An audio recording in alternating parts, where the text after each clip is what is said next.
Well, I'm so happy to welcome you all tonight to Green Cleaning with Herbs. My name is Kristen. I'm one of the librarians here at Batavia Public Library. I wanted to mention a few upcoming programs. This Friday, September 19th at 10 o'clock, I'll be hosting a program called Brunch and a Murder, a Solve the Mystery Party. We'll imagine that rich old Malachi Stout was discovered dead when his dysfunctional family was visiting and tried to figure out who done it. We have a few more openings left, so please register if that sounds interesting to you. What's the date of that again? That's this Friday, the 19th, 10 o'clock in the morning. Coming up on Wednesday, October 8th at 7 o'clock is Medicare Basics and 2026 Updates, where you can get an unbiased Medicare overview and learn what's new for 2026 to help you gain a better understanding of the many parts of Medicare. And you can sign up for these and other programs online at our calendar, bataviapubliclibrary.org. And now, our presenter, Marcy Latanen-Raleigh, has a passion for growing herbs. She started her own business, Backyard Patch Herbs, in 1995 and specializes in organic herbs and hand-blended herbal products for cooking, tea, and the bath. Welcome, Marcy. Hi. Welcome, everybody. So tonight, we're going to use herbs in a way that is a little bit out of the ordinary because we're going to use them for making cleaning supplies. And most people think they're only good for eating or making tea, but we're going to actually make some cleaning things with them. Now, one of the easiest and fastest way to get herbs, because what you want from the herb is what we call the essential oil or the essence. They're called volatile oils. They exist in the leaves. They're what gives the herbs their scent. And so what we want to do is extract that into different things or utilize it within something so that it's going to be there to react with the other ingredients. Does that make sense? One of the easiest ways to extract the goodness of herbs is to actually put it in some water. Make a tea, in essence. So I brought a bunch of lemon balm because the lemon balm is flowering right now. And if you grow lemon balm, one of the things you have to do is don't let it flower. Lemon balm is in the mint family, which means it will spread. It, however, doesn't spread by runner, unlike some herbs that will run under the soil and then you'll have them everywhere. Lemon balm doesn't do that. In fact, it dies down to the ground for the winter and just kind of goes dormant. The problem is in July, it flowers. And the flowers are ugly. So here's like a shaft of flowers. You can see they're done flowering, so they have these little yellow flowers in them, but they're really quite ugly. So you don't need to keep it around for the flowers because they're not attractive. And when you see the flowers happening, you should cut it down, like 3 inches off the ground. Cut the whole plant down, dry it, make some tea with it, do some stuff with it, but cut it all down. It'll grow back before the end of the growing season. You'll have nice, pretty, bright lime green leaves, which is what you get in the spring when it comes up. And they're much more tasty and scented anyway. Because if you don't cut it down, every single one of these flowers is going to spread seed all over your garden, and you're going to have more lemon balm than you ever wanted. I don't believe you can have too much lemon balm, but that's just me. The other herb that I'm going to put in here, and you can do what I'm doing fresh or dry. So you can use fresh herbs or dry herbs. The amount of steep is the same for this particular thing. This is lemongrass.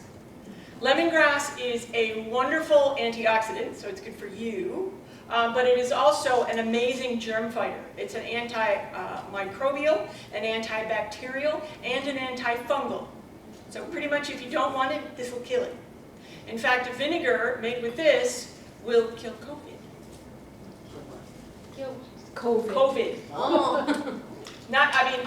Vinegar will kill 99.9% of germs, but as they said during the COVID, it will not kill COVID. So you put lemongrass in it, and then it will.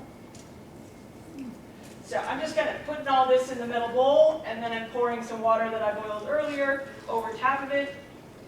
Ow. And then we're just going to let it sit there and steep. Generally what I do is I steep this stuff overnight. So what I have here is one that I did with dry herbs previously. And you can't believe what it says on the jars, because I can't get the labels off. I washed the jar and I can't get the labels off.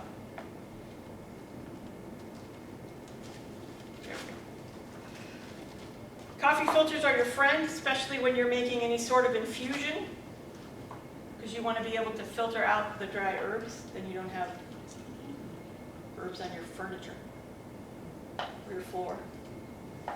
But you can see how dark this is. This is a nice cleaner to use instead of a vinegar cleaner. Vinegar, some people don't like the smell, so you can make an herbal water, in essence, and use that instead. And the process is pretty much the same, because you're going to mix it 50-50 with water and put it in a sprayer, and then use it. Now this particular blend has thyme, lavender, oregano, and rosemary in it.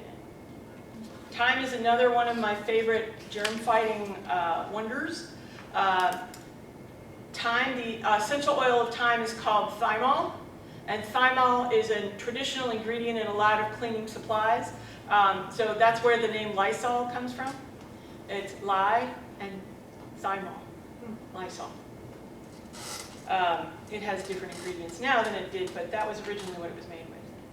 So once I've strained it, now I can mix it 50-50 with water and use it to clean with. I like to put it in a spray bottle like this.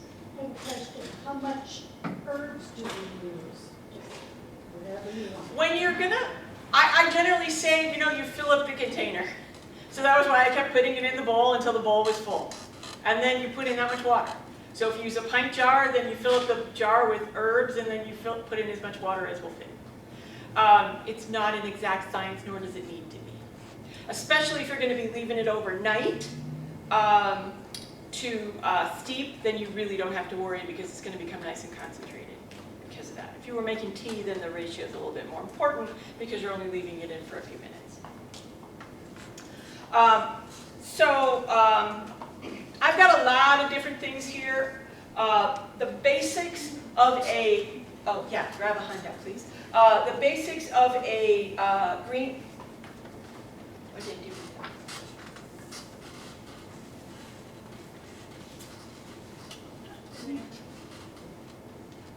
Some of the pages I made extra big so I can read them, and some of them I forgot.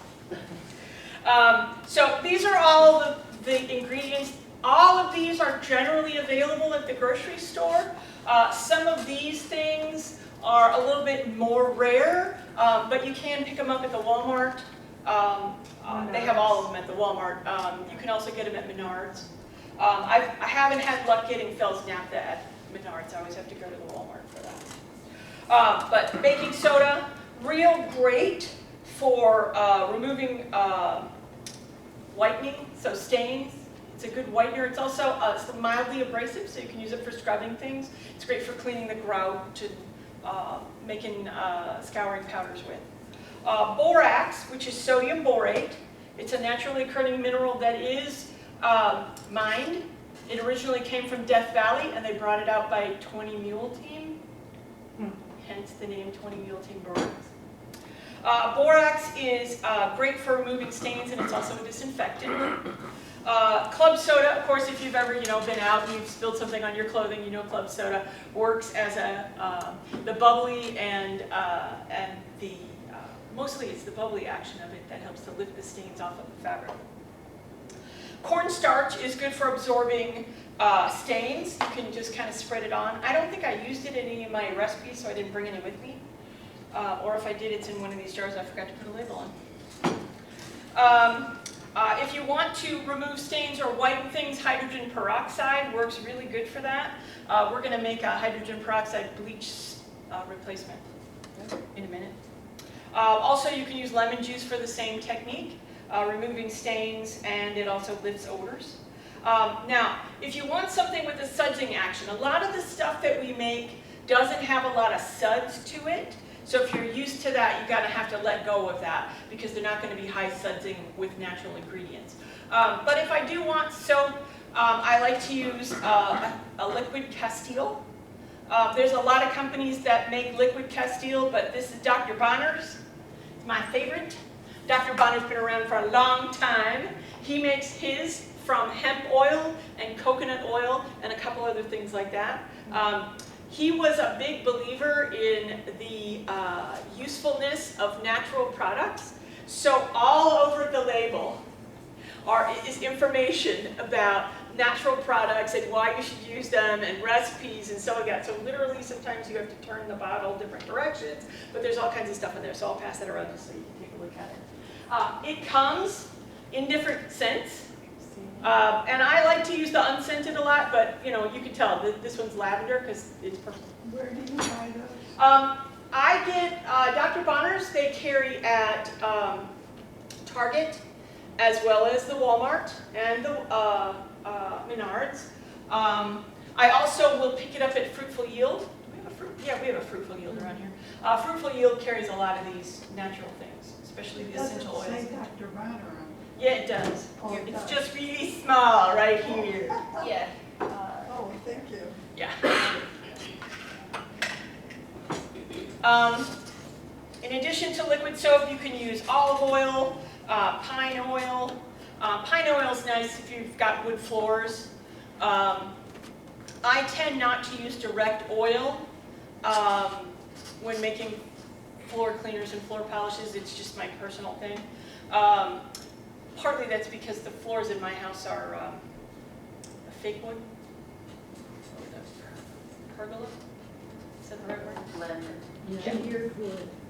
Yeah, veneered wood. So I don't like to put a lot of oil on that because it doesn't have any place to soak into.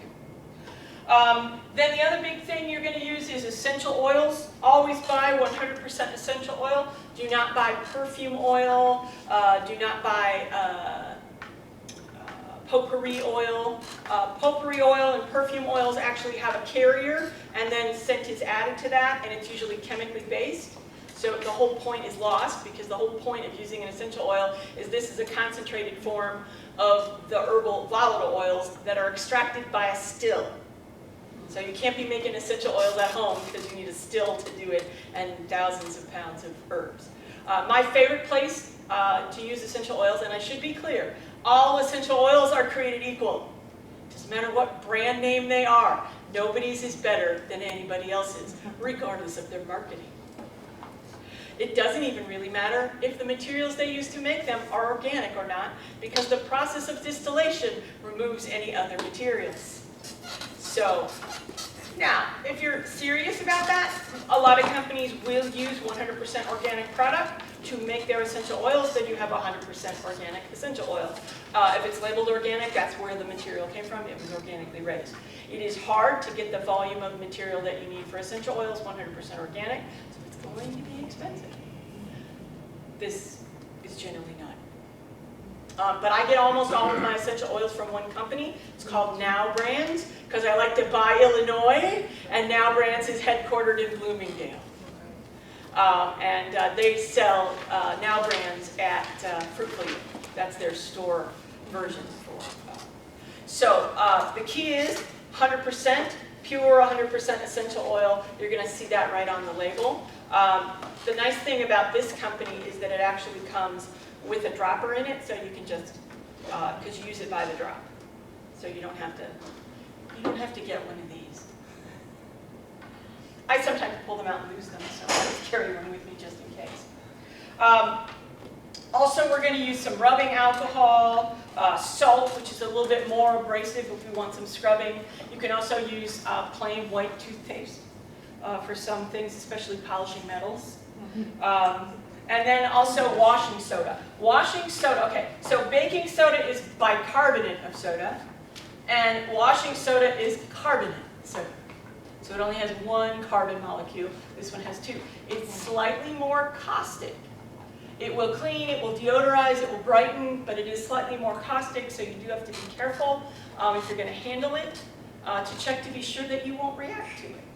Not everyone does. Sometimes you just need to wear some gloves when you handle it. And also, it can be irritating because it's not as soft as baking soda. So if you breathe in the dust, it can hurt your throat, it can hurt your lungs. So just have to be careful with it. And then my favorite ingredient for cleaning, vinegar. And the key with vinegar is you want to see on the label where it says 5% acidity. Now you can use a 4% acidity to clean with, but if you're going to make vinegars and you might eat them, you want a 4% acidity because it's going to kill all the natural bacteria in the herbs. But it will always say that right on the label.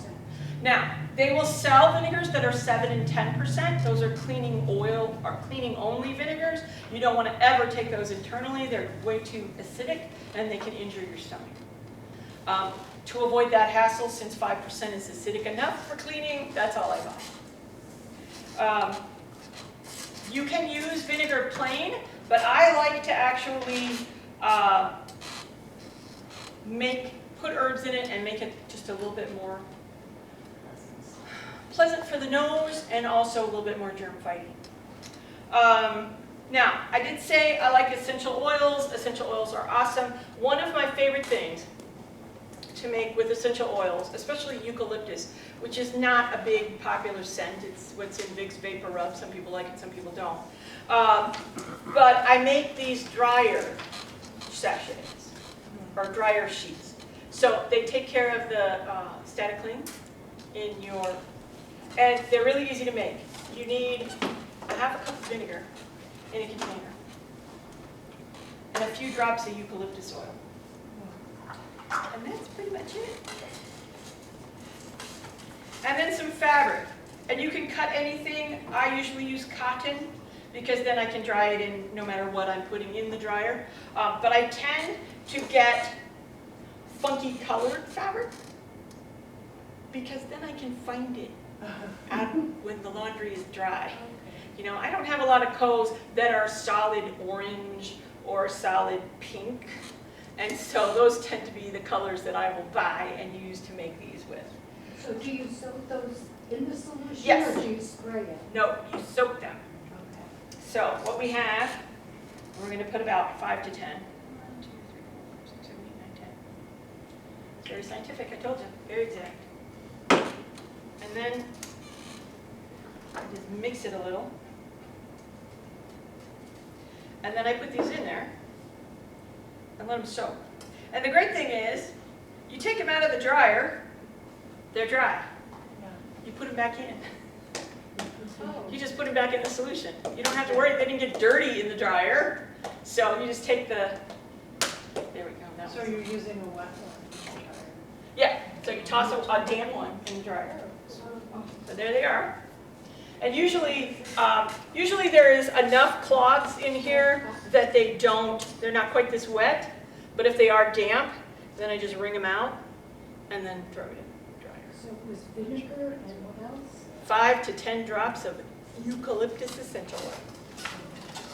Is there a recipe in here? Should be, but that's one of the recipes I sometimes carry around with me because I don't put it in the...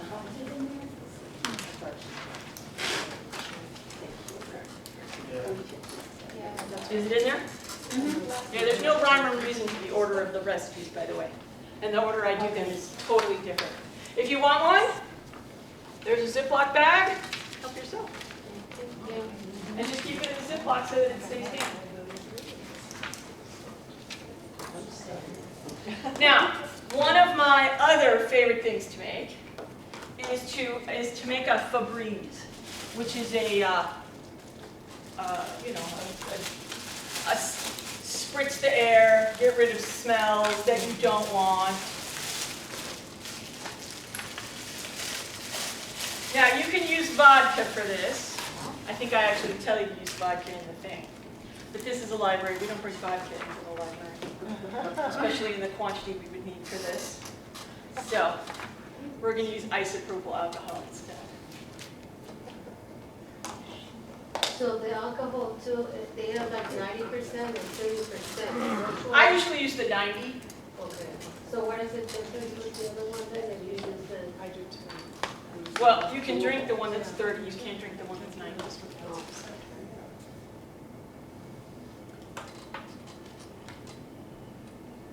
So we're filling it about half full. It's about 3 tablespoons.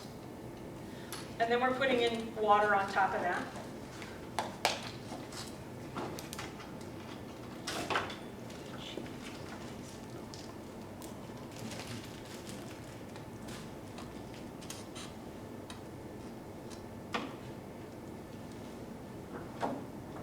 Now, you can use a combination of essential oils. I like to use thyme oil because, again, thyme is a great germ fighter, and so it's going to help with the, there we go. You can also use eucalyptus. I'm going to use lemon eucalyptus just because it smells a little better.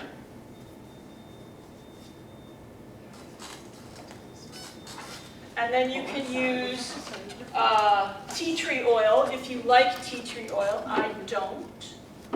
So instead I use, where is it? Lavender.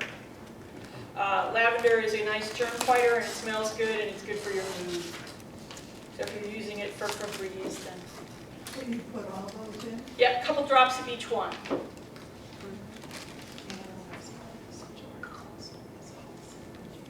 Give it a good shake. Make sure you put a label on it so you know what's in there because it's totally clear, so it's not going to tell you what's in there. Doesn't look like anything. It could be a surprise. It can be a surprise. Oh, we were sitting there to begin with. And it's ready to use right away. Yep. Maybe the first table didn't. Oh, that smells good. It took a minute to hit me.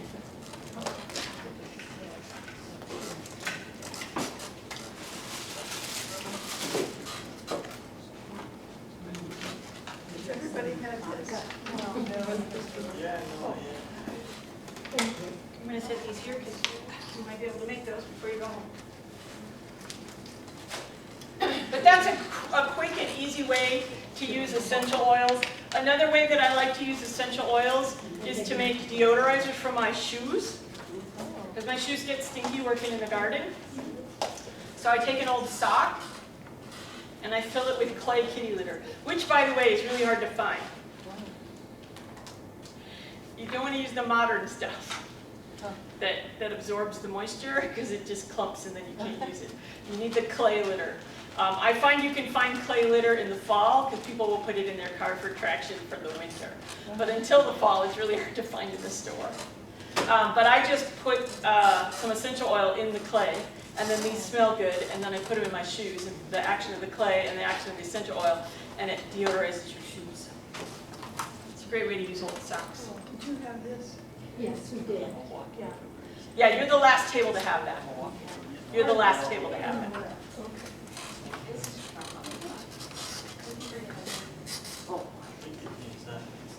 Now, vinegar, like I said, is my favorite, and it is probably the easiest thing to do to make your own flavored herb-enhanced vinegars.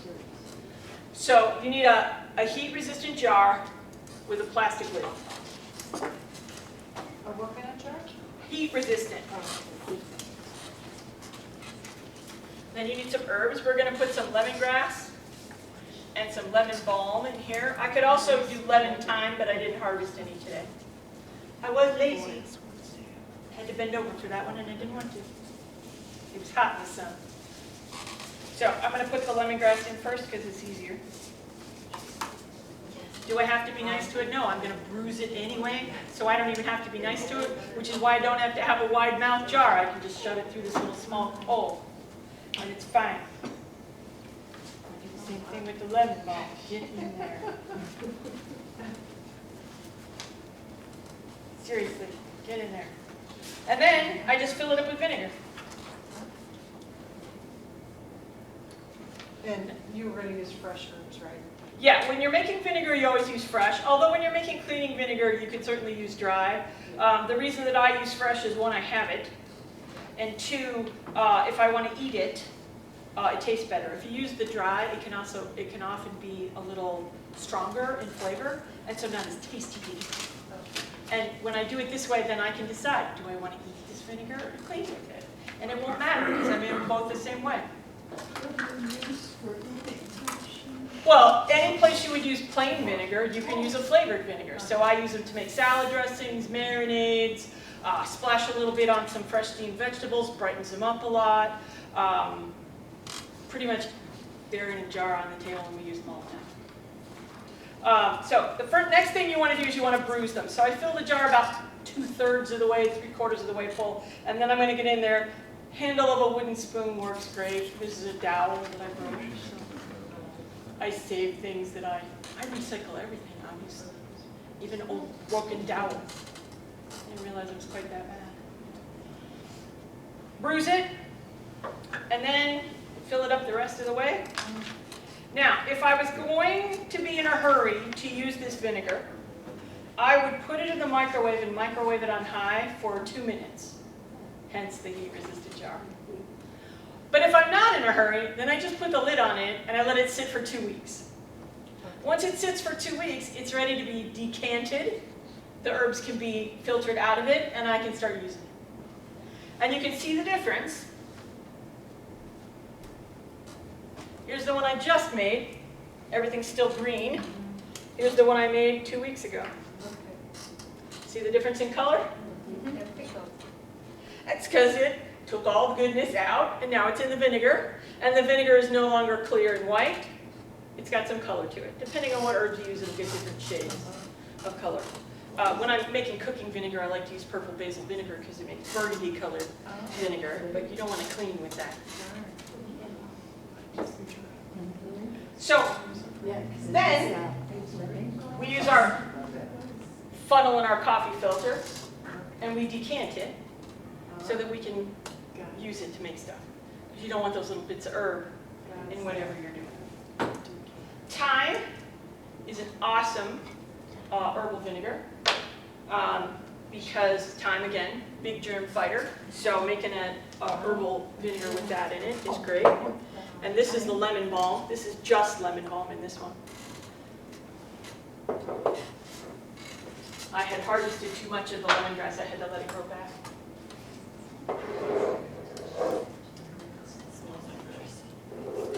Now, I make these wonderful dust cloths.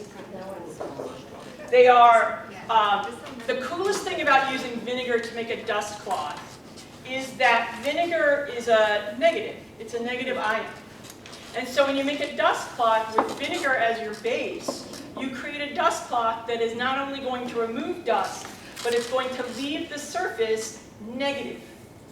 Well, negatives repel and positives attract. So if you clean with a negative ion cloth, it's going to repel dust. Now, it's not going to repel dust forever. Nobody's that lucky. But it will keep the dust from coming back onto your furniture fast. That's the problem with a lot of the commercially produced ones, is that they are oil-based, and that oil will attract more dust to the surface, which is why I stopped using Pledge, because I would dust and then the next day I'd have to dust again because the oil literally attracted the dust out of my hair, which I have because I have cats.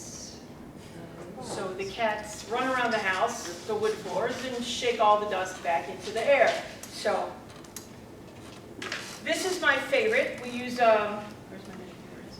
We use I put it over here. Oh, I can use this. We're going to use a cup of water.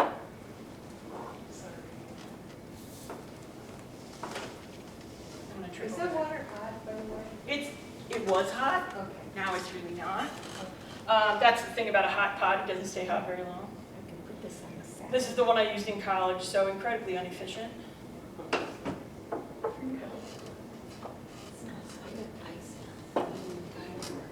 So we got a cup of water, and we're going to put a cup of our lemon vinegar in here.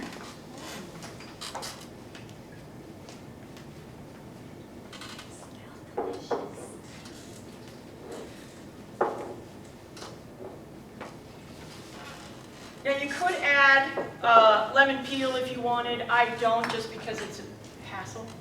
And I just use lemon grass essential oil. It's about 1/4 teaspoon, which is, thank you, anywhere there is fine. Wherever it will fit. It's about 35 drops is 1/4 teaspoon. I like to sprinkle it all around. Stir it up a little bit, break the water tension, so because you know oil, water, they don't actually mix together, they just hang out together. And then you take the cloths and you just put them in there.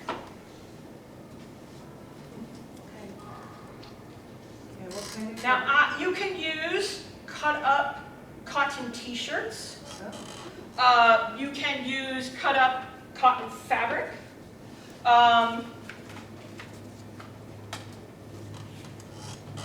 You can use recycled whatever. I tend to like these. These are in essence handy wipes. I buy them at the restaurant supply store because that's the only place that actually carries handy wipes anymore. But they like to wipe tables with them because then they can dispose of them. So I like them because they are relatively reusable. You can rinse them, put them back in. They'll work several times. If you use cotton cloths, they'll last a lot longer, and you can throw them in the laundry and rewash them. It's a matter of personal preference. So like here's some that are made out of spotted cotton fabric that I use. The great thing about these, they smell awesome, don't they? Yeah. Doesn't that smell good?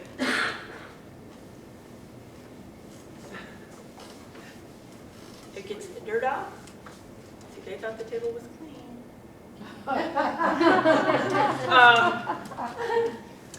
They get the dirt off, they get the dust off, and it smells good when you do it. So when you're dusting the house, which is such a terrible chore, it smells good, lightens your mood, and it gets rid of the dust and creates a negative ion, so it's not going to get as dusty as fast, and you don't have to dust as often.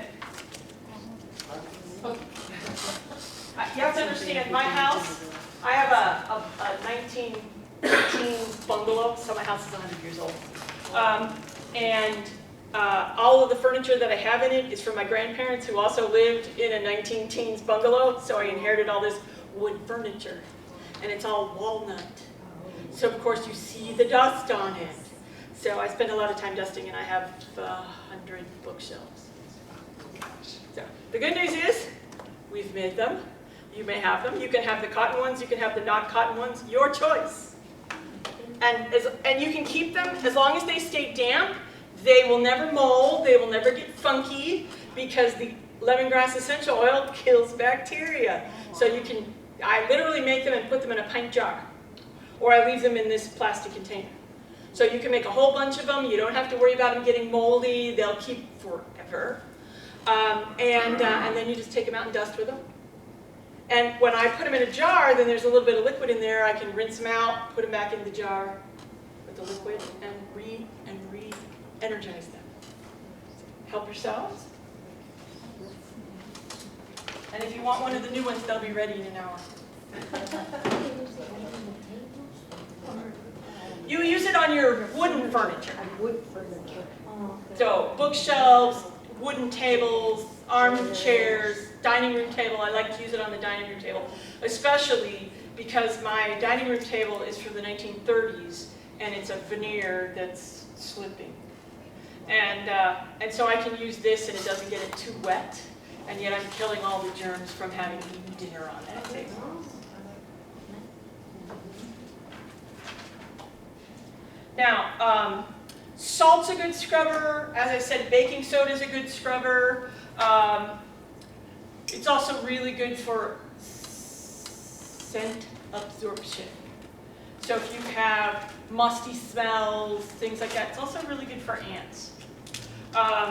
We lived in a third-floor apartment, and for whatever reason, we had ants in our third-floor apartment.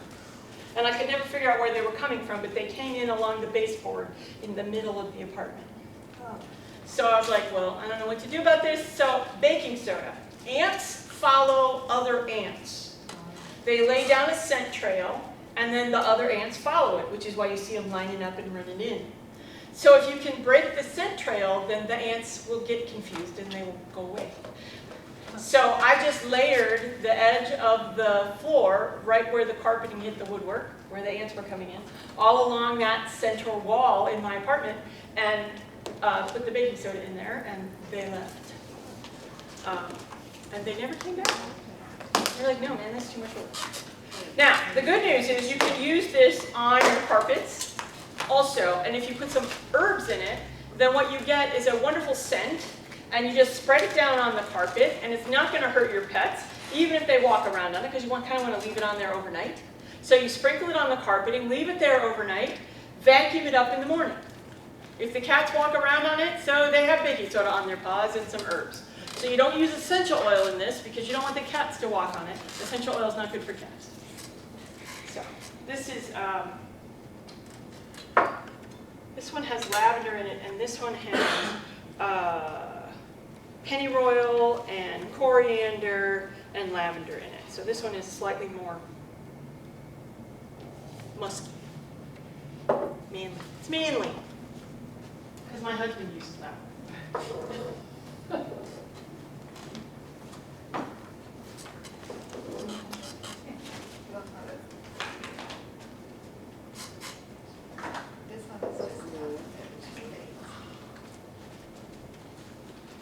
If you want a little bit of that, we have these little containers. You can take a tablespoon. Yeah, it's just baking soda.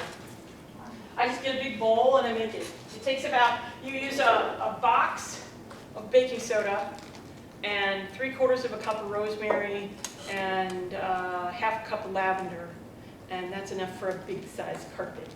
Oh, wow. I could do my living room with, I could do my living room and my dining room with one box of, which by the way, 50 cents. A whole lot cheaper than the floor fresheners. Now, borax is, if you've ever heard of Calgon? Yeah, Calgon softens wash water so your detergents clean better. yeah. That's what borax is. That's technically what Calgon was. It was just borax. So I use this to make, where did the Fells naphtha end up? Oh, it's over here. I see it. Is it all braided? You did a lovely job Yeah. of reading it. I'm impressed. I Awesome. just use my food processor. Yeah, you can use your food processor. You can also chop it up. Thank you very much. But I like these. These are from the dollar store. I like them because they're cheap. And grating soap will dull them. I also grate beeswax to make beauty products, which also dulls them. So these $1.25 ones are my friend. I just buy them by the dozen at the dollar store. But I like the size of the grate because it dissolves nicely in the water, because I wash all my clothes in cold water. So, except for my towels and underwear, everything else gets washed in cold. So I need a soap that's going to dissolve in the wash water and not leave residue on my clothing. And grating this small works perfectly. Now, Fells naphtha is the world's most wonderful stain fighter. I guarantee your grandmother used it. It's been around that long. And you can get this, and what you do is you peel the end off of it so that the soap is exposed, and then you wet it and you rub it on stains in your clothes. Even set-in stains, even oil-based stains. I think the only thing that it won't work on is ballpoint pens, or maybe it's ink gel pen. It's one of the pens won't work, but everything else, it works awesome on, even if you washed it and dried it. Yeah, it's amazing. And it's the best stain stick you can get for $1.57. And I keep one, and it'll last forever. 1 bar on the side by the washing machine all year, probably 2 years out of 1 bar. So that's why I put it in the laundry soap, because it's a great stain fighter in my laundry. So then I'll pre-treat, and then there's some Fells naphtha in the laundry soap, and life is wonderful. So we're going to use, now the other thing we're using in this is washing soda. And like I said, washing soda is slightly caustic, simply because it's very coarse and sharp. Ooh, that was good. So I just don't want to lean over the bowl when I measure. Just a half cup, right? We're going to use a cup of the soap.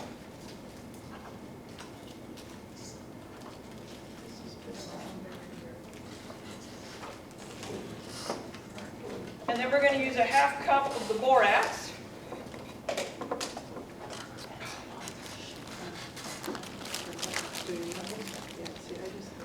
Be aware, I keep these inside of an old plastic kitty litter container, Yeah. you know, with the snapping lid, because these will absorb humidity out of the air. And then you will have a giant block of washing soda that you have to hit with a hammer to break back up.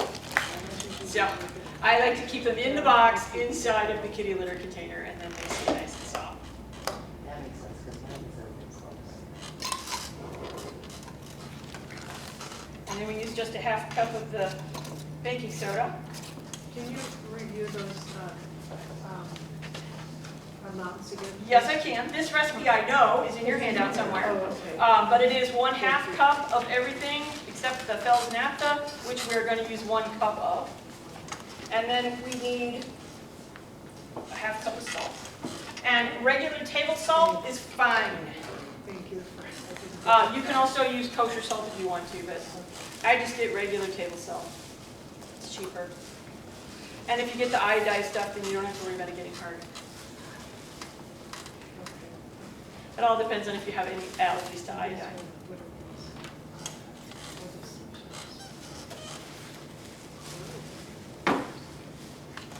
If you want this scented, you can scent it.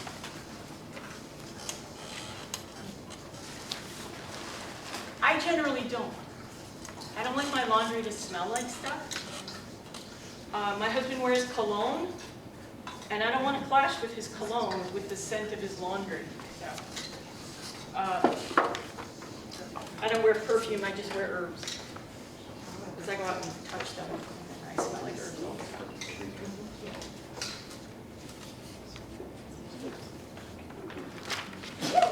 Bless you. You only need 2 tablespoons of this for a load of laundry. 2 tablespoons. 2 tablespoons. 1/8 of a cup. Yeah. So this is a 1/4 of a cup measure, so you only need to take half. So do you use it on all your laundry? I use it on all my laundry. Yeah, 'cause- The only time I don't use it is in the fall when I am working really hard making herbs for people's Christmas presents, and then I don't have time. And then my husband, this is my husband loves me.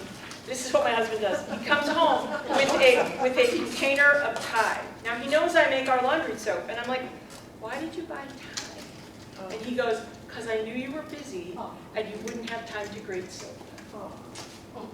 Yeah, that's cool. So, just help yourselves, take it home. If that runs out, I got plenty more. So, don't worry, there's more. But once you try this stuff is awesome, and it's so easy to make. And you saw how easy it was to grate the soap. It's just a matter of, a little bit of time. I find the soap is a little softer than it used to be. Probably changes in soap processing, probably a little less lye in it than it used to have.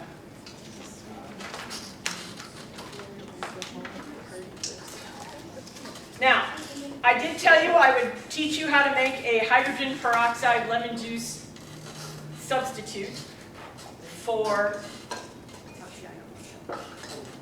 bleach. Hydrogen peroxide is a wonderful whitener. You can use it to whiten older fabrics that have yellowed with age. So you can literally put hydrogen peroxide in water and soak lace. And I soaked the veil from my mom's wedding so that I could wear it in my wedding so that it would be white. In just some hydrogen peroxide and water. Only one. Yeah. Yeah, I didn't want to do it straight. I was afraid it would damage it. So it's kind of equal amounts. So we have hydrogen peroxide, we have lemon juice. Now ideally you would squeeze your own lemons, but I was not going to do that while we waited. So I brought the bottle of lemon juice. And then top it off with some water.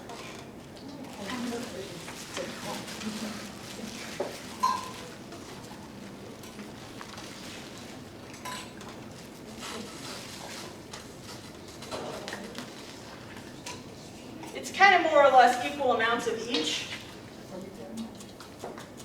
So you could measure and figure out exactly how much the container held and divide it into thirds. I wouldn't say that I'm that, I just kind of eyeball it. But it looks good, it smells good, and you literally just pour this into the bleach container on your washing machine. And then it will release it into the laundry at exactly the same time it releases the bleach, and it will whiten the laundry. And a bottle of hydrogen peroxide is about $2. A bottle of lemon juice just went up, so now it's $2.50. And the water, you know, you can just use filtered tap water. You don't have to use distilled water. It doesn't matter. I just bring distilled water with me when I do the program.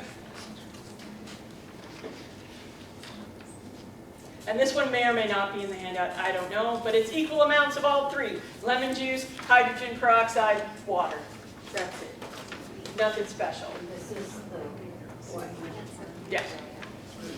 It's your bleach substitute. And I am allergic to bleach, so even opening the container causes me great irritation.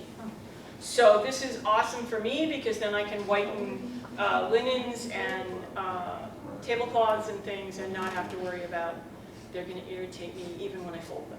So. I don't know if anybody else. Same amount as you would use bleach. So I think it's 2/3 of a cup for an average size loaf. What were the 3 ingredients again? Hydrogen peroxide, lemon juice, and water. Oh, water, okay. And Water was the one we missed. the other thing I forgot to say about the soap is that it's low sudsing. So if you have a high density washing machine, you can use this in your high density washing machine.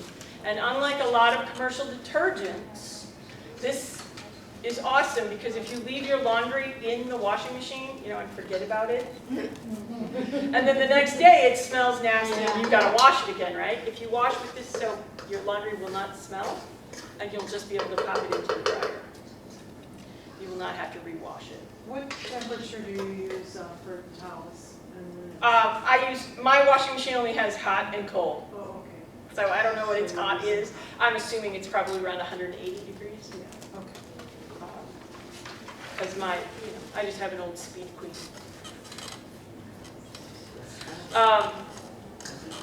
But the great thing is that, you know how you get that moldiness in a high density washer and you have to clean it out?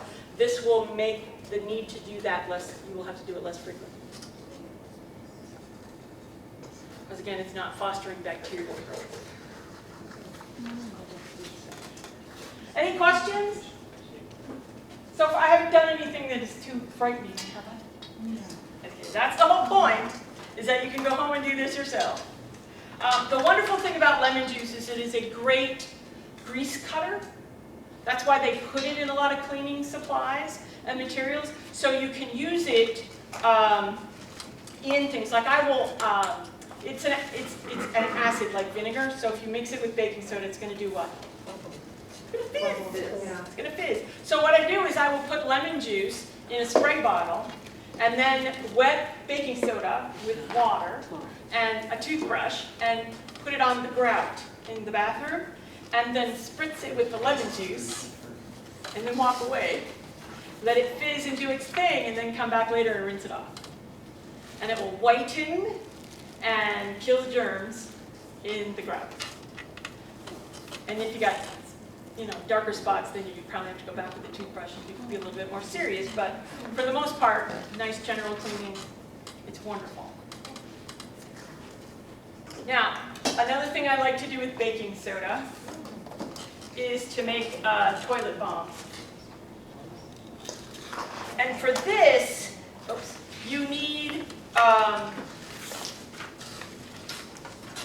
citric acid. Now, the good news is that citric acid is easier to find these days because you can get it in the canning section at the store. So where they have the canning jars and the other canning supplies, they will have containers of citric acid. I had my husband go over and get me some at Menards for a program I was doing. That's what's in the jar there. Because I couldn't order it through the mail. It wasn't going to come in time. I said, hey, would you run over to the Menards? Because I knew they would have it in their canning section, and they didn't. Now, if you don't want to go to Menards and find the citric acid, but you do go to the grocery store, you can get unsugar sweetened regular lemon Kool-Aid. Because the lemon tartness in the lemon Kool-Aid is citric acid. But it's a cup of baking soda.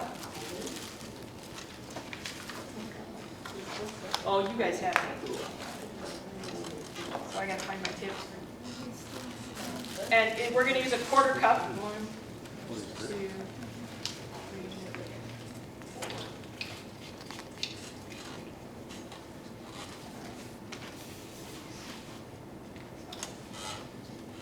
That was a half tablespoon. So, quarter of a cup of citric acid. And then we're gonna make this with the liquid Castile soap.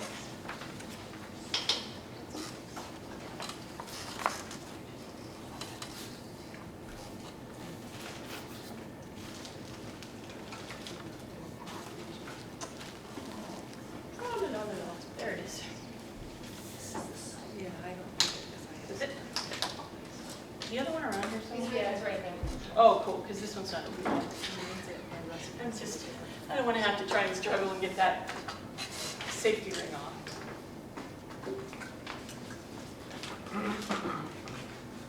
We don't use a lot, only about a tablespoon and a half. We just kind of mix it in and then we see if we need more.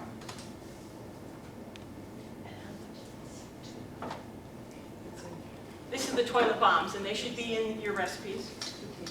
Now, when you put this in there, the first thing it's going to want to do is fizz up a little bit.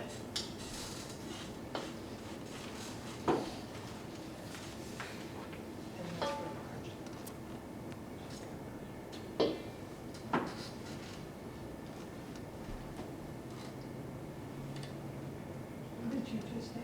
This is the soap, the Castile soap. See it's fizzing? You can see it's fizzing up.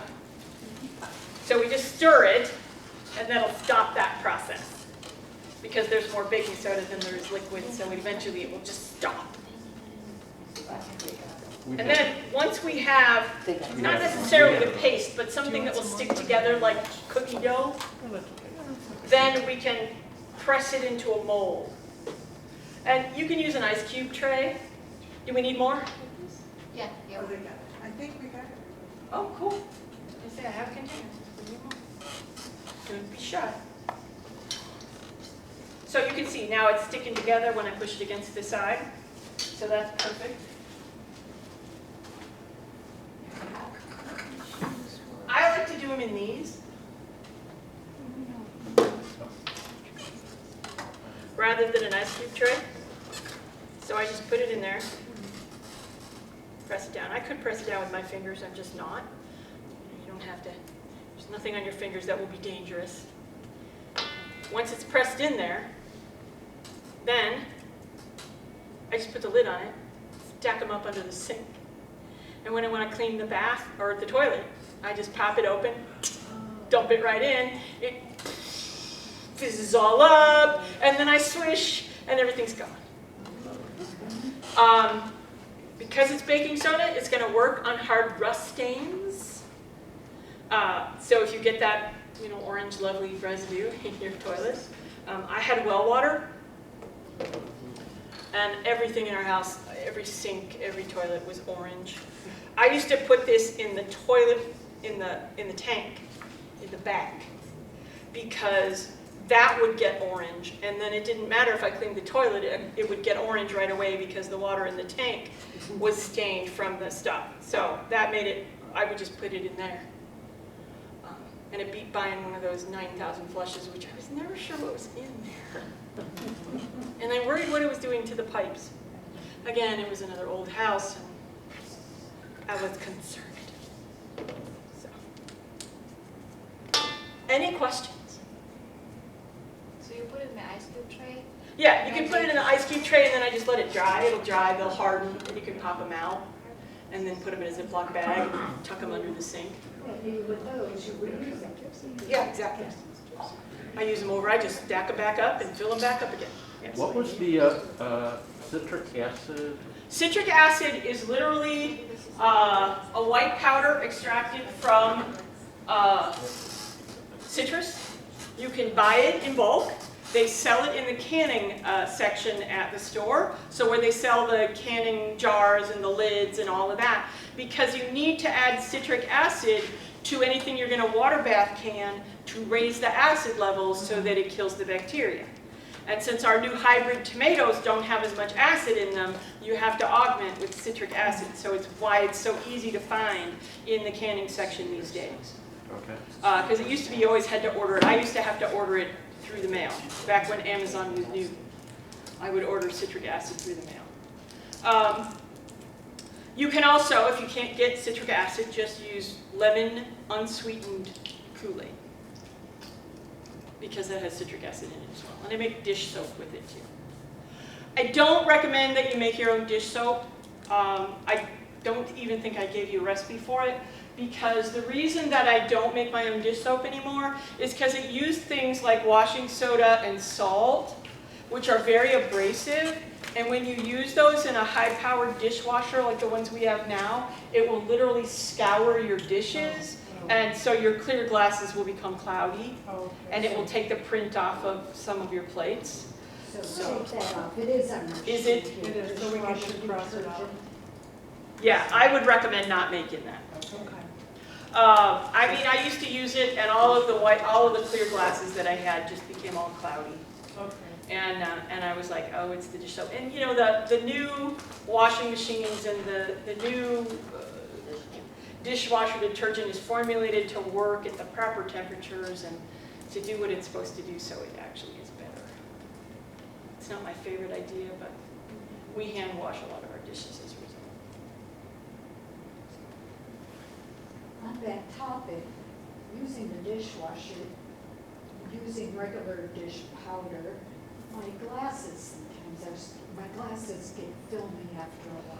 Yeah, and what you can do to remove that is to run the glasses in the dishwasher with vinegar, because it's a calcium buildup. So if you put vinegar in there, it's going to fizz up and make it go away. You can also just rinse them. You know, put vinegar and water 50-50 in a bowl, and when you take them out of the dishwasher, rinse them, flip them upside down, and let them dry. It's all a matter of how much work you want to do. At our house, it's my job to load the dishwasher, but it's his job to unload the dishwasher. So anything that gets done after cannot be difficult. It's his job. I like that idea. Yeah. I hate washing dishes, so I will put them in the dishwasher for whatever reason. He will hand wash Oh, same. everything. We had a house with no dishwasher for years, and he washed the dishes all the time.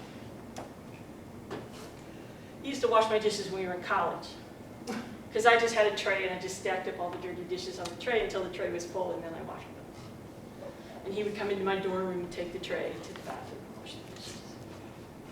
I've been washing my dishes a long time. He was a keeper. So now you have a lot of dishes for us. I do. He will come in at the end of the program and do the dishes. It's what he does. Are there any questions?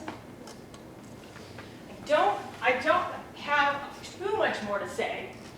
I have a couple other pieces of information for you. I told you about ants. There's also, if you want, you can use citronella oil, which is lemongrass essential oil, or peppermint oil, and you just put it on a cotton ball and put it around the window ledges and the edges where they come in. I put it on the wall by the dishwasher because the ants seem to come in probably under the dishwasher somewhere. And so I put it around there, and that keeps the ants out of the kitchen. If you want to get rid of centipedes, earwigs, and silverfish, you can put a couple drops of peppermint, eucalyptus, or lemongrass oil and just pop it in where they hang out. Silverfish like the glue in books. We have thousands of books in our house. So I just put peppermint and lemongrass oil on cotton balls and drop it into the back of the bookshelf.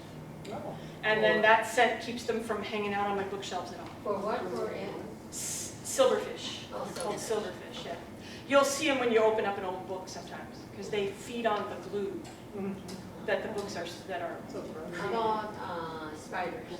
Spiders, the key with getting rid of spiders is to get rid of everything else. Spiders are there because there is something to eat. So that means there are other bugs. So if you get rid of the other bugs, the spiders will leave because there's nothing to eat.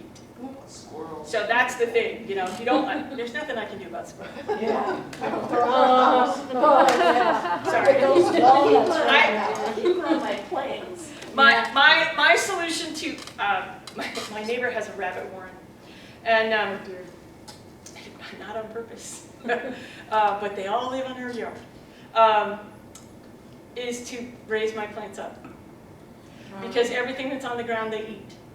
So my tomatoes are in big giant things on wheels, mostly to be able to move them into the sun, but my herbs, I grow them a lot at the house in big half barrels.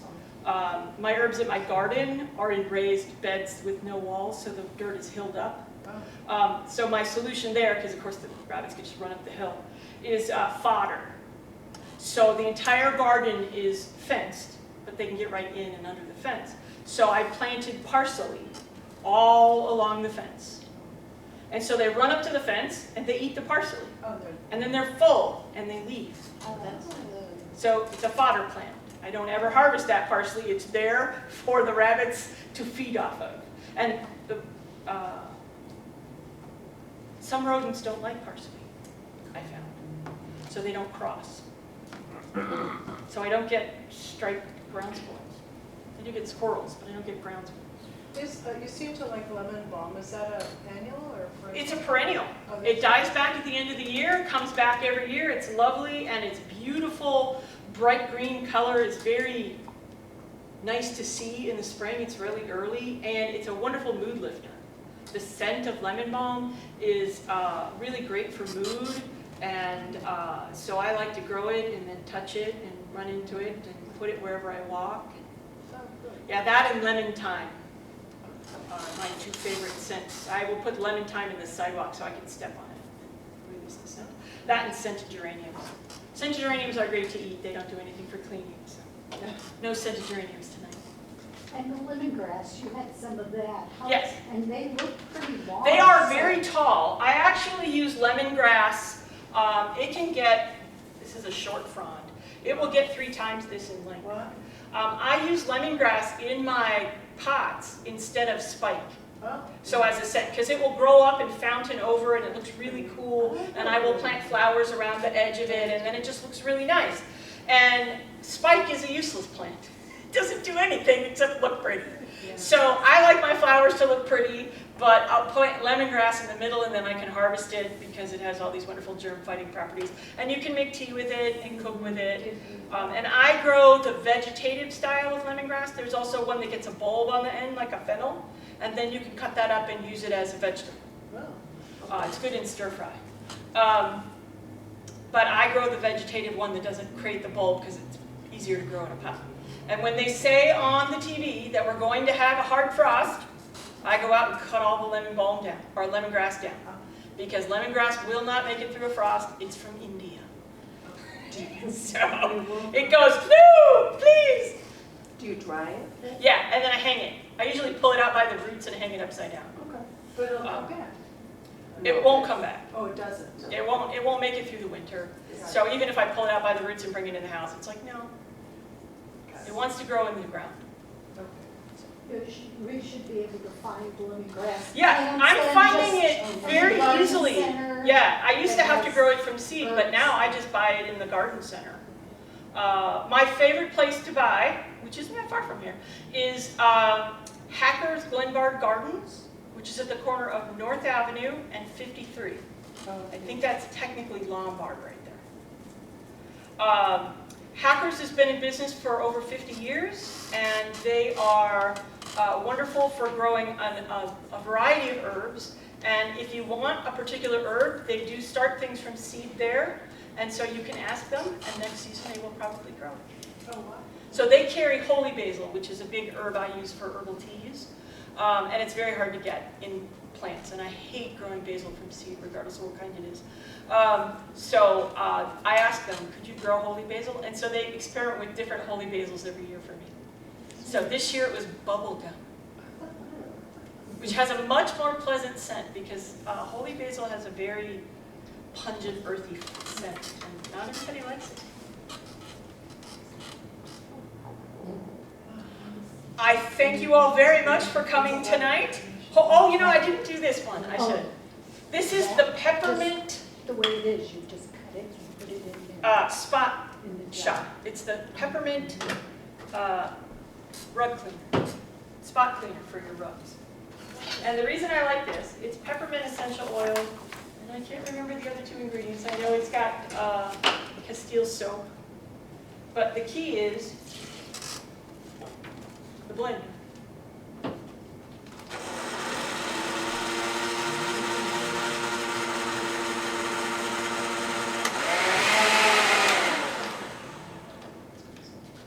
And what we have is foam. And you clean with the foam. So you just keep it in the jar, and it'll go back down to looking like this, and you just pour it back in the jar. And where's my little pillow?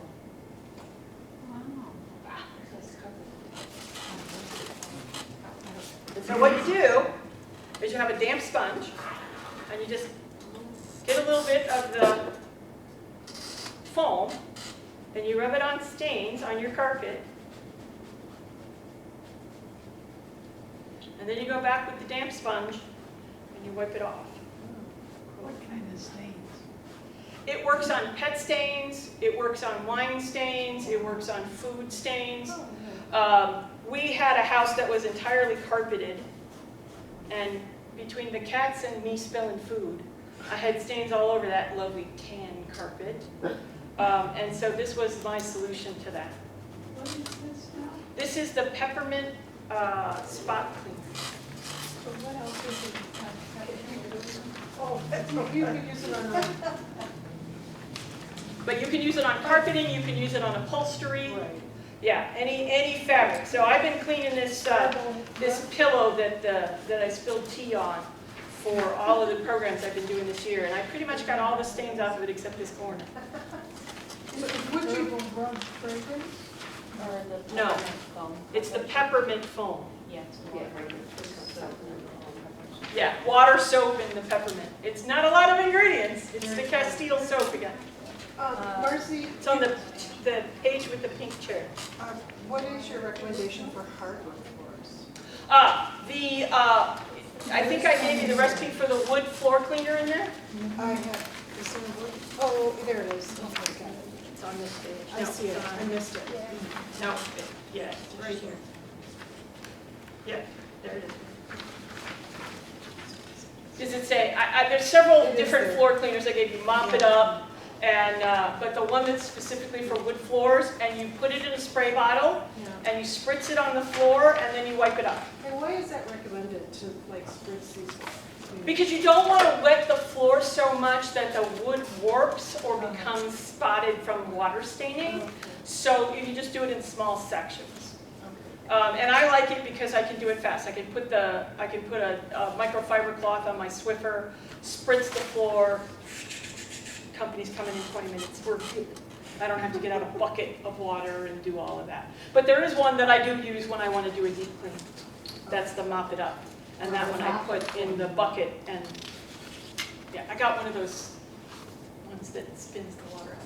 But the Mop It Up you can't use on, can you use that on? You can, but it's not the best for a wood floor. Yeah. So I only do it when I'm going to do a deep clean because there's a lot of dirt on the floor, especially in the spring when I'm tracking it all in from the garden. Because heaven forbid I take the shoes off. Any other questions? Well, I thank you very much for coming this evening. Hopefully I've given you lots of things to try out. Yes. And my phone number is on the handout, so if you do run across a question, just feel free to